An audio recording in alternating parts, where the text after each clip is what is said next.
반갑습니다. 예. 그 사도행전은 교회가 확장되는 역사로 볼 때에 크게 세 부분으로 나누어질 수가 있습니다. 1장부터 7장까지는 어떤 내용이 있는지 아십니까? 이 7장까지는 예루살렘 내에서만 있었던 교회의 부흥 이야기를 기록하고 있습니다. 그리고 8장부터 12장까지 이곳에는 스데반의 순교로 인하여 유대인들의 그 핍박이 일어나고 복음이 주변 지역으로 확장되는 그런 과정들을 보여주고 있습니다. 곧 유대 전역과 사마리아와 안디옥까지 확장되는 그 모습을 보여줍니다. 끝으로 13장부터 28장까지는 여러분들이 잘 아시는 바와 같이 바울과 바나바의 그 선교 이야기가 기록되고 있습니다. 그래서 그 선교에 힘입어서 복음이 로마 전역에 전파되고 확장되는 그런 과정들을 기술하고 있는 것을 보게 됩니다. 이처럼 복음이 예루살렘을 넘어서 활발하게 이방 지역에까지 번져 나갈 수 있었던 그 원동력은 어디에서 기인하느냐? 바로 스데반 집사의 순교가 아주 큰 몫을 담당했다는 것입니다. 스데반 집사는 말 그대로 한 알의 미랄이었고 그가 순교함으로써 복음은 자라나고 꽃이 피어 열매 맺는 역사로 이어질 수 있었던 것으로 보입니다. 본문 1절에 보면 끝부분에 모든 땅으로 흩어지니라가 이제 그것인데요. 사람들이 예루살렘을 벗어나서 유대 전역과 사마리아 지역으로 흩어졌다는 내용입니다.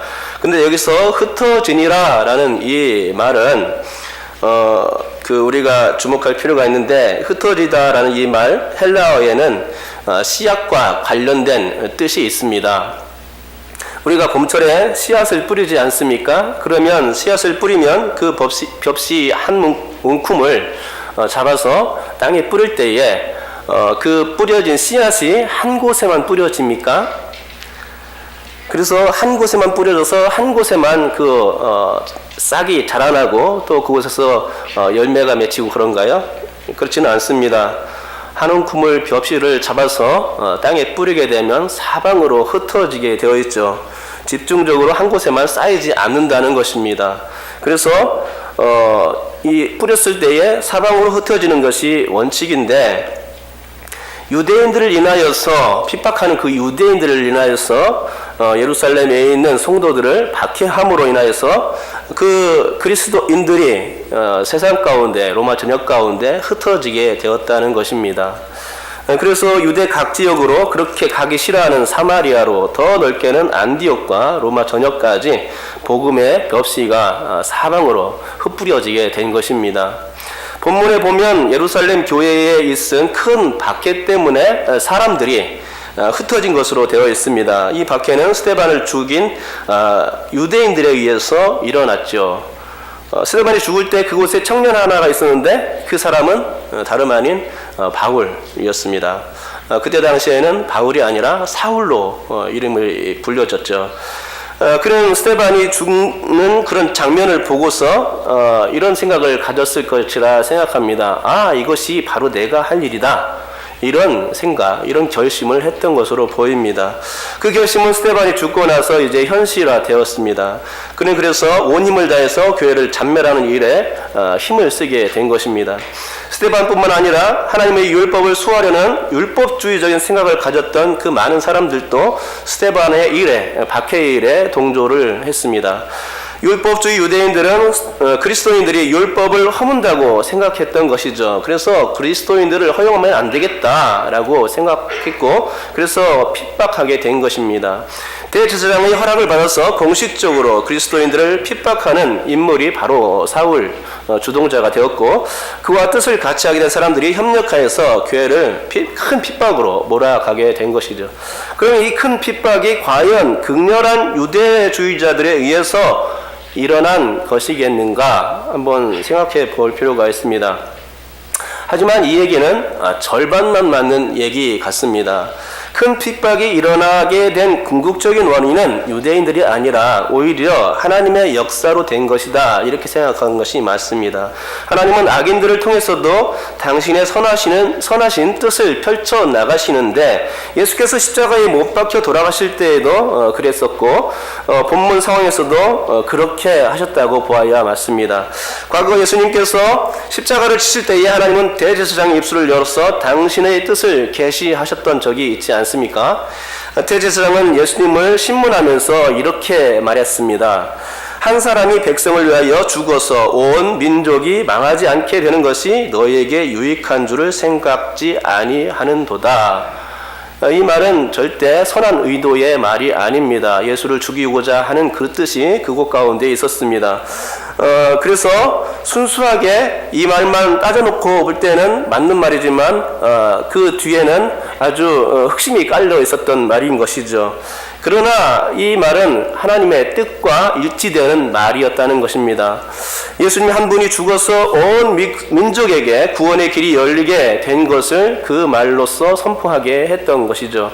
이처럼 하나님은 악인들을 사용하시었어도 당신의 뜻을 이루시곤 하시는데 본문도 같은 관점에서 바라볼 수 있습니다. 여러분, 씨앗들을 흩으시는 것은 우리 하나님의 고유 권한입니다. 그것을 믿으십니까? 하나님께서 씨앗들을 흩뿌리십니다. 여기 계신 신울 중부교회의 성도들 세상 가운데 흩뿌릴 수 있는 분이 바로 하나님이신 것이죠. 그런 권한이 우리 하나님의 권한입니다. 예수님께서 말씀해 주신 씨 뿌리는 비유가 바로 그것이죠. 농부는 하나님이고 씨는 하나님의 말씀이라고 우리 주님께서 설명해 주셨지 않습니까? 맞습니다. 하나님은 말씀을 이 땅에 뿌리시는 분이십니다. 뿌리면 한 곳에만 집중적으로 떨어지지 않습니다. 그렇지 아니하고 그 씨는 사방으로 뿌려지게 되어 있죠. 이것이 하나님의 은혜입니다. 세상 모든 곳곳에 하나님 말씀이 들어가고 전파되기를 바라는 그 마음이 진심 어린 하나님의 마음인 것입니다. 꼭 좋은 땅에만 떨어진 게 아니라 단단한 땅에도 떨어지고 가시밭에도 떨어지고 돌짝밭에도 떨어진다는 것이죠. 세상의 양지에만 하나님의 말씀이 떨어진다면 음지에 있는 사람들은 어떻습니까? 평생을 걸쳐서도 예수님을 알지 못하게 될 것입니다. 분명 그렇습니다. 하나님을 알지 못하고 결국 죽게 될 것입니다. 그러면 그 사람들은 구원을 받지 못하겠죠. 그렇지만 하나님은 그렇지 않다는 것입니다. 모든 세상에 골고루 뿌려주십니다. 당신의 생명의 말씀을 이 땅의 모든 사람들이 골고루 듣게 하여 회개하고 하나님 앞에 나아올 수 있도록 뿌려주시는 것입니다. 그러기에 하나님의 말씀은 우리에게 너무나 귀한 은혜의 선물이다, 이렇게 정의할 수 있겠죠. 누구나 하나님을 믿을 수 있는 똑같은 기회가 주어지기에 누구도 핑계할 수 없는 것이 되는 것입니다. 하나님이 비를 선인에게만 내리시지는 않지 않습니까? 비는 악인의 그 논과 밭에도 내려주십니다. 오히려 악인의 밭에 더 풍성한 비가 내려주실 때도 있습니다. 하나님은 자연의 원리에 있어서 동등한 은혜를 베풀어 주십니다. 그런데 하나님의 말씀도 이와 같은 이치입니다. 하나님의 말씀은 생각지도 않은 곳에 뿌려질 수 있다는 것이죠. 생각지도 않은 곳에서 하나님의 그 말씀이 자라고 열매가 맺혀지는 그런 일들이 분명히 일어난다는 것입니다. 이것이 바로 하나님의 선하신 역사이고 하나님의 뜻이고 그 은혜인 것입니다. 사울의 경우가 그 대표적인 예입니다. 다메섹 도상에서 주님은 사울을 만나셨고 그를 말씀으로 깨우쳐 주셨던 것 아니겠습니까? 사울이라는 사람은 그리스도인들을 잔멸하는 데에 힘썼던 사람인데 어찌 그런 사람이 선택될 수 있다는 말입니까? 절대적인 하나님의 은혜로밖에는 설명이 되지 않는 일이죠. 사람들을 죽인 사람들이 어떻게 구원을 받을 수 있는가?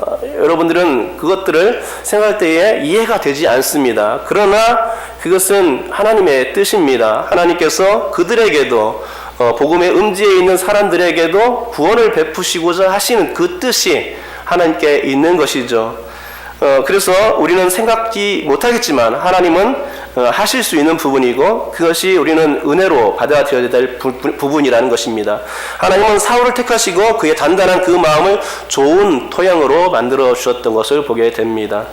사람들은 사울이 변화되었음에도 그를 만나는 것을 두려워했고 꺼려할 정도였습니다. 그가 예수 믿는 사람들을 얼마나 박해하고 괴롭게 했기에 그랬을까요? 성경에 보면 살기 등등했다라고 표현하지 않습니까? 정말 그랬습니다. 그래서 그리스도인들이, 예수 믿는 사람들이 그를 무서워할 정도였죠. 당시에 그 행부는 예수 믿는 사람들에게 전혀 가능성이 없는 사람처럼 회복되기가 어려운 불가능한 사람처럼 비춰졌습니다. 하지만 하나님은 그런 망나니 같은 사람을 생각하셨고 고루한 율법주의에 갇힌 그 사람을 그리스도의 빛이 비치는 양지로 꺼내 주었던 것을 보게 되는 것입니다. 그랬기에 다메섹 도상에서 예수님을 만난 사건은 바울에게 있어 영원히 잊을 수 없는 사건입니다. 그래서 사도행전이나 그 신약 전서에 보면은 서너 번 이렇게 자신이 예수 만난 그 다메섹 도상의 일을 그 고백하고 간증하는 것을 보게 되는 것이죠. 그 사건이 매우 그에게는 충격적인 사건이었고 인상 깊은, 인생에 있어서 가장 중요한 사건이었던 것입니다. 사울아 사울아 어찌하여 나를 핍박하느냐라는 주님의 물음은 세상에 많고 많은 사람들 중에 자신을 택하시고 부른 사건이었기에 그날의 부르심을 바울은 절대로 잊을 수 없었습니다. 어쨌거나 하나님은 그 사울을 선택하셨고 그를 이제 사용하셨지요. 하지만 이 하나님의 은혜는 신약시대의 복음이 퍼져나가는 그 곳곳에서마다 일어났습니다. 꼭 사울에게만 일어나지 않았다는 것이죠. 하나님께서 복음을 세상에 편만하게 하고 하나님을 아는 지식이 세상에 가득하게 하시기 위하여 예루살렘 교회를 흩으신 것이죠.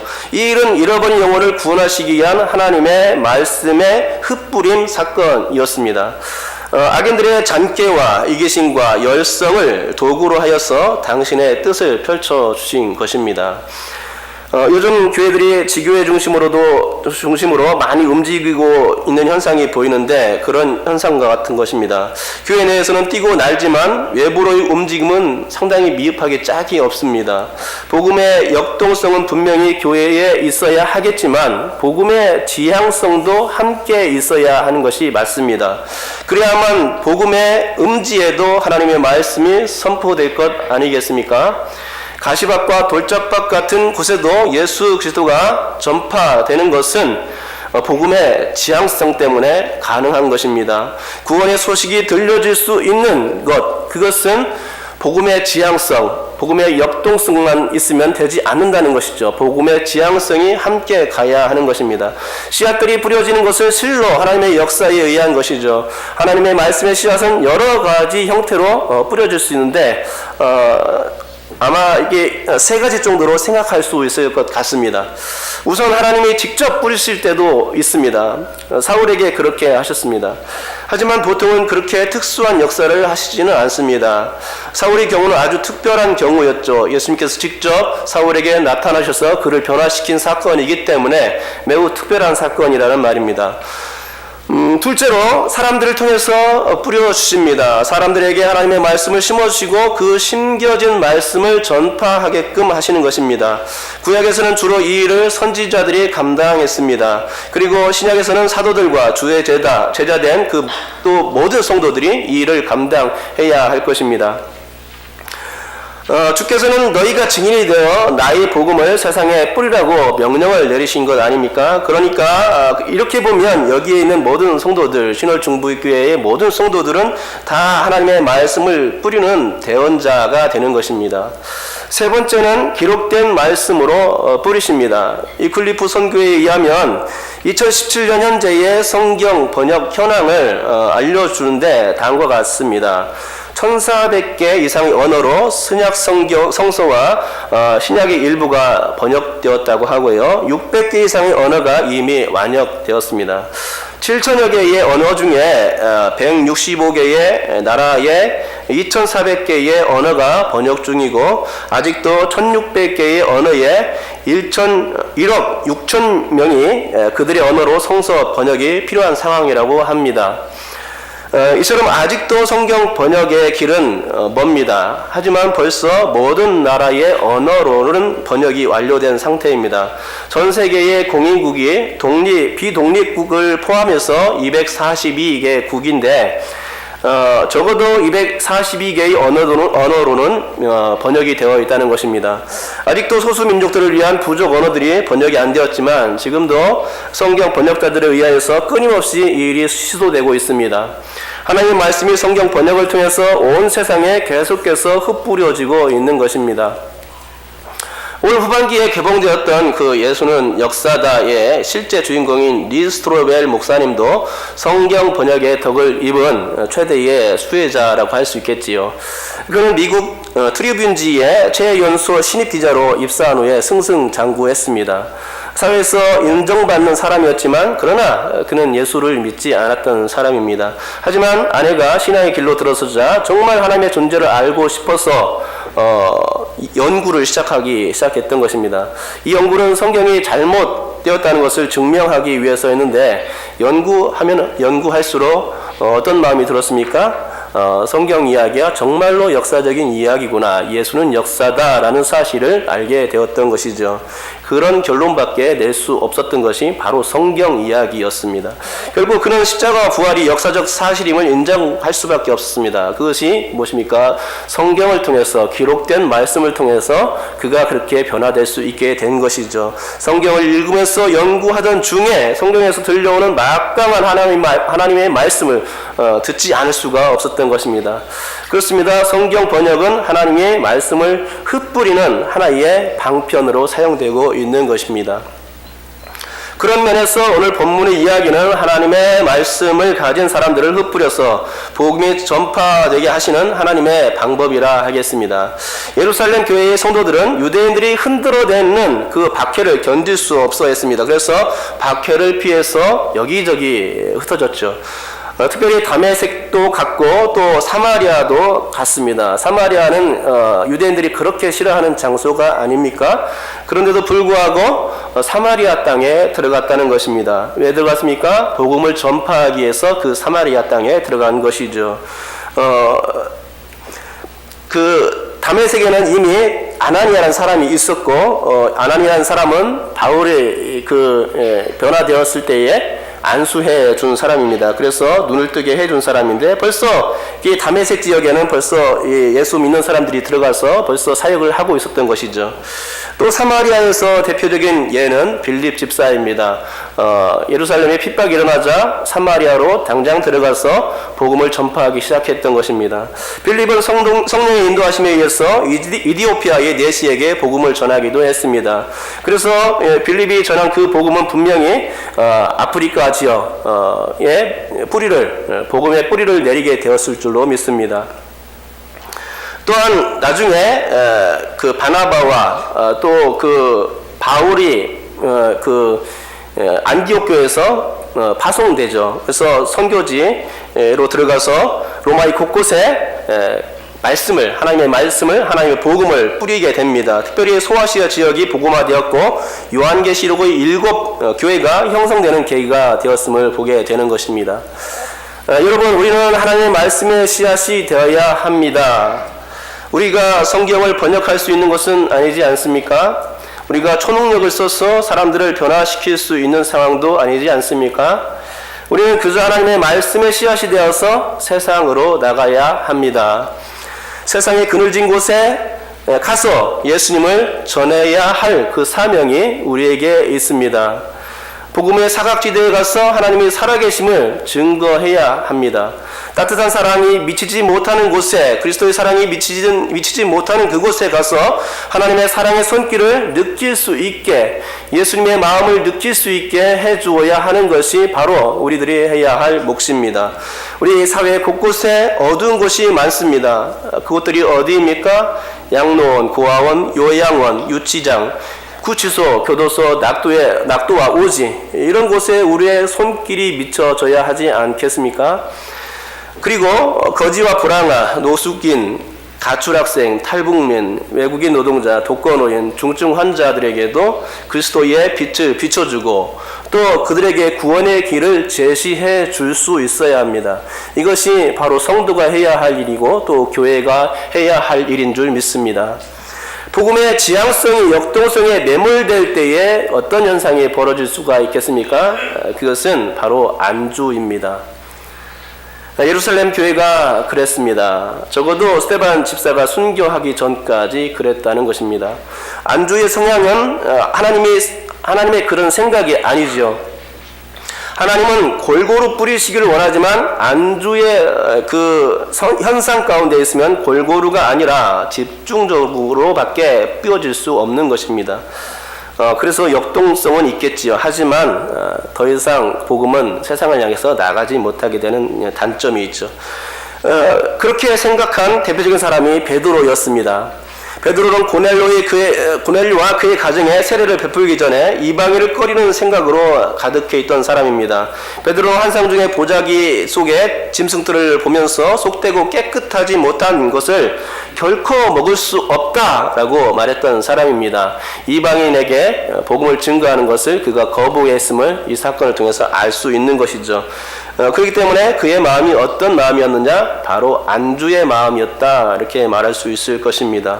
사도행전 10장 28절에서 베드로가 유대인으로서 이방인과 교제하며 가까이 하는 것이 위법이라고 말했는데, 이것을 보아서도 베드로의 생각이 어디에 있었느냐? 안주에 있었음을 확실히 알 수 있게 되는 것입니다. 여러분, 안주는 주를 마실 때나 필요한 것 아니겠습니까? 주를 전할 때는 무엇이 필요하냐? 그것이 거부되어야 한다는 것입니다. 안주는 하나님은 안주를 원하시는 것이 아니라 무엇을 원하시느냐? 이주를 원하셨습니다.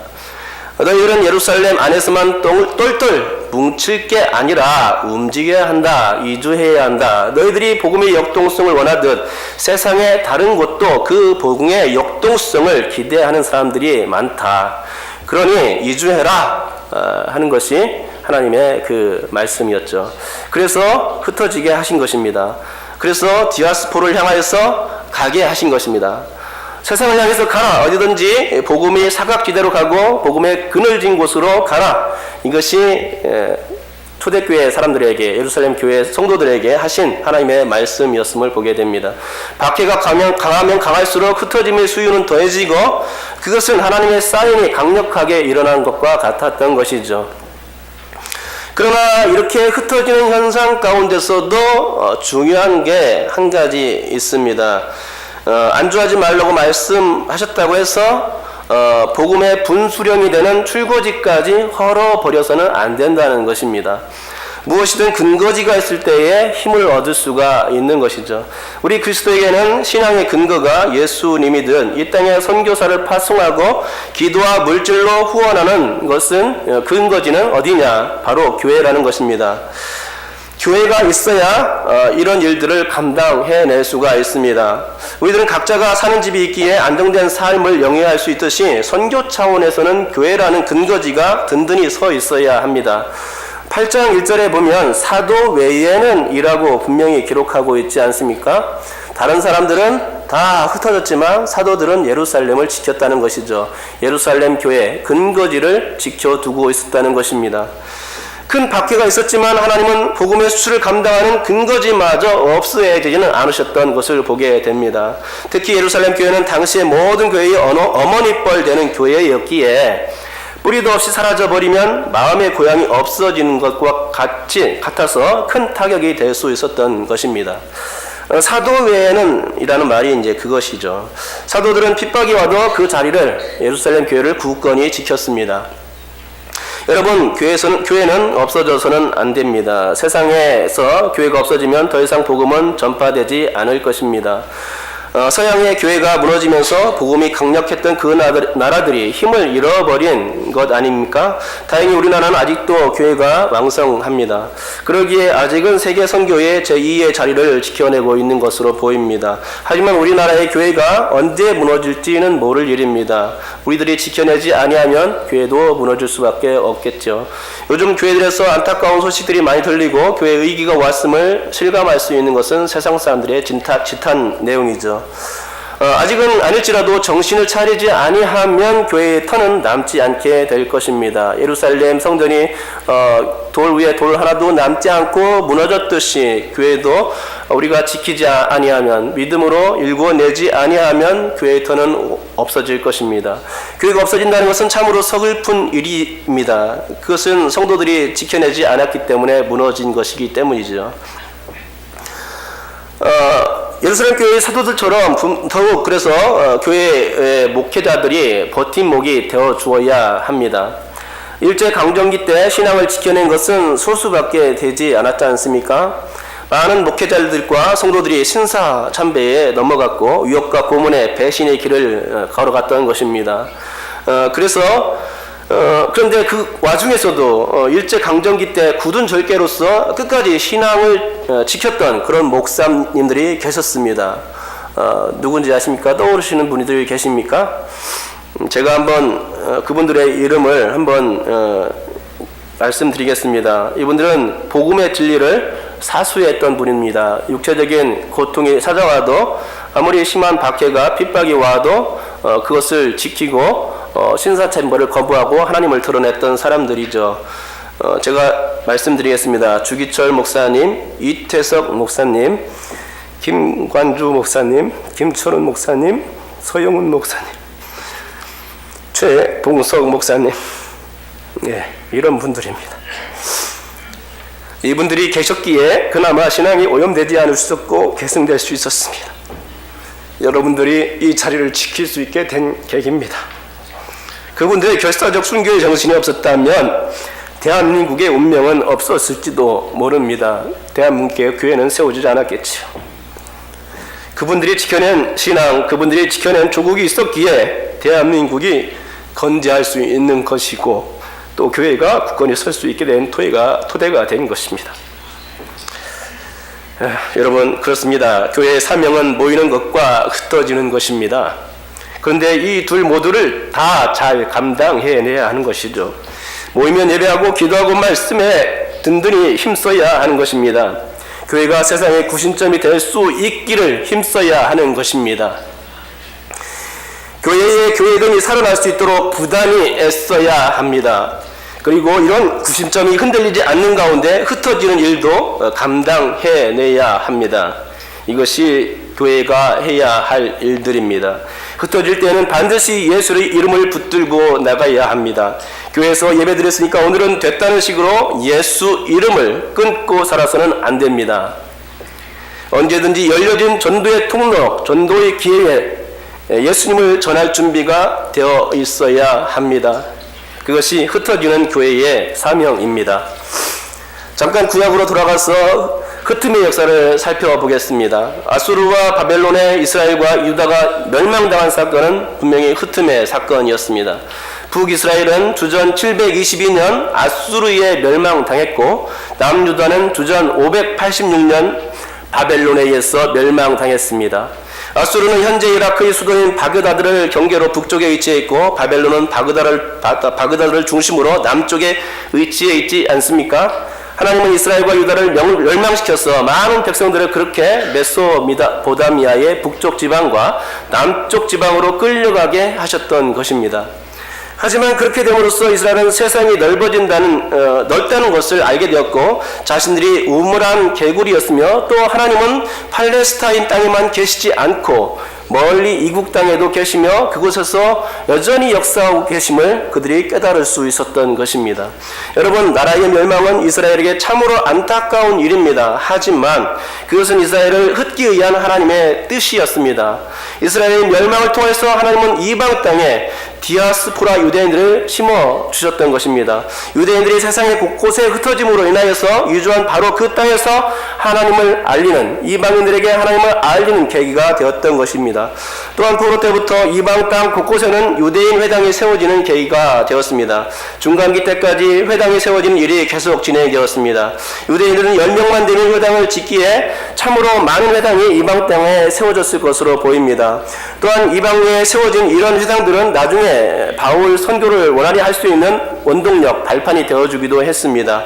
예수님도 회당에 다니면서 말씀을 가르치셨는데 다만 그것은 팔레스타인 땅 안에서만 그쳤습니다. 하지만 바울은 어땠습니까?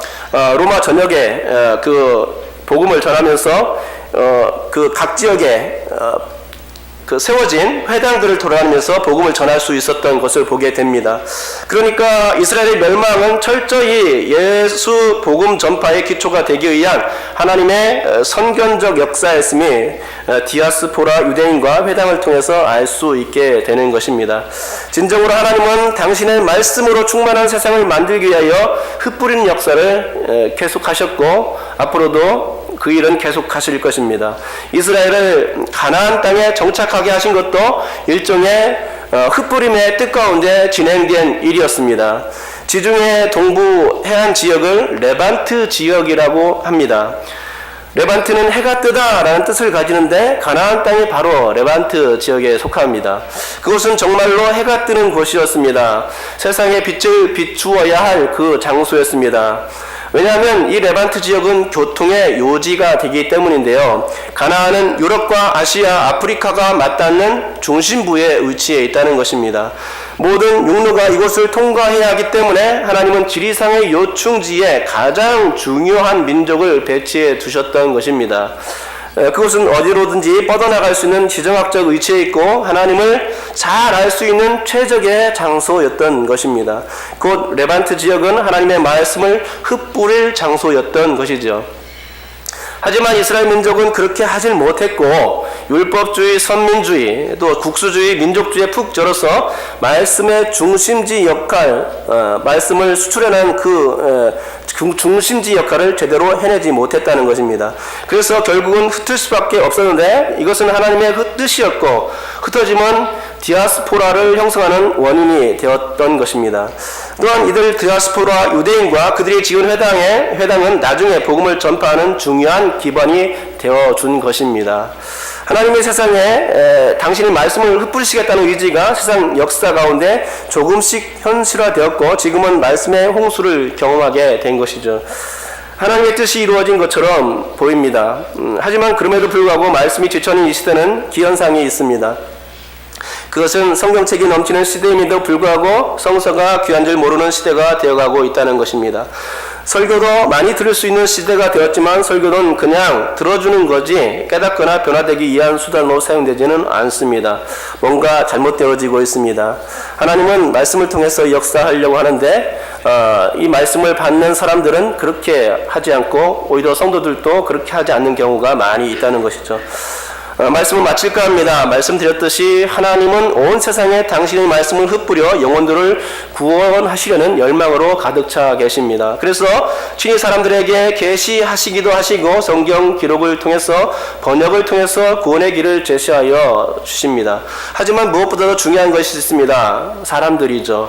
성도들입니다. 우리들입니다. 여러분들입니다.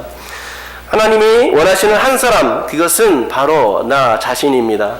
하나님은 나를 통해서 하나님의 말씀에 씨앗 삼으시기를 원하십니다. 그래서 구원의 복음을 세상에 알리시길 원하십니다. 하나님이 스데반을 순교하게 하신 이유도 그를 통해서 그 한 사람을 통해서 말씀을 세상에 흩뿌리기 위해서였던 것 아니겠습니까? 그가 순교함으로써 복음이 열방을 향해서 나갈 수 있었고 또 스데반이 죽는 그 자리에 바울이 지켜보고 보게 하셨다는 것은 또 이것도 하나님의 큰 은혜의 역사였습니다. 바울은 스데반이 하나님의 말씀을 전하면서 예수를 증언하는 설교를 듣고 당시에는 그가 마땅히 죽임을 받을 사람이라 여겼겠지만 변화되고서는 자신도 스데반과 같은 사람이 되어야 함을 절감했던 것입니다. 여러분, 예수의 씨앗이 되기를 주님의 이름으로 축복합니다. 하나님의 말씀이 씨앗이 되기를 주님의 이름으로 축복합니다. 하나님의 뜻이 세상을 구원함이 있으니 흩어지라고 강권하시는 하나님의 말씀을 귀담아 들을 수 있기를 주님의 이름으로 축복합니다. 스데반처럼 또 바울처럼 예수님처럼 우리는 땅에 떨어져 썩어지는 씨앗들이어야 합니다. 나를 통해서 복음이 세상에 편만한 세상이 되기를 그토록 기대하시는 하나님 예수님의 그 뜻을 이루어 드릴 수 있는, 저버리지 않고 우리가 해낼 수 있는 역군들이 될 수 있기를, 복음의 역군들이 될 수 있기를, 주님의 군사들이 될 수 있기를 주님의 이름으로 축복합니다. 기도하겠습니다. 하나님 아버지 감사합니다. 오늘도 귀한 말씀을 주셨습니다. 하나님, 우리가 하나님 주님의 말씀을 많이 듣지만 우리가 깨닫지를 못합니다. 우리 용서하여 주시옵소서. 우리를 회개의 장으로 불러 주시옵소서. 주님 말씀을 들을 때 하나님 아버지 내가 잘못했구나 하는 것을 깨닫게 도와주시옵소서. 그래서 이제부터는 바로 설 수 있게 도와주시옵시고 말씀이 명하는 대로 하나님 우리가 할 수 있도록 순종할 수 있도록 역사하여 주시옵소서. 특별히 하나님 아버지 오늘 말씀은 씨앗들이 되라는 그런 명령과 같은 말씀이었습니다. 흩어지게 하신 것은 유대인들 때문이 아니라 핍박 때문이 아니라 하나님의 역사 있고 하나님의 뜻이었던 것입니다. 주님, 우리가 하나님의 그 뜻을 받들어서 세상 가운데 나가게 도와주시옵소서. 그래서 하나님 세상의 음지 가운데 떨어져 있는 그 사람들을, 그 영혼들을 구원해낼 수 있는 자리에 설 수 있도록 우리를 붙들어 주시고 축복하여 주시옵소서. 감사드리며 예수님의 이름으로 기도드립니다. 아멘.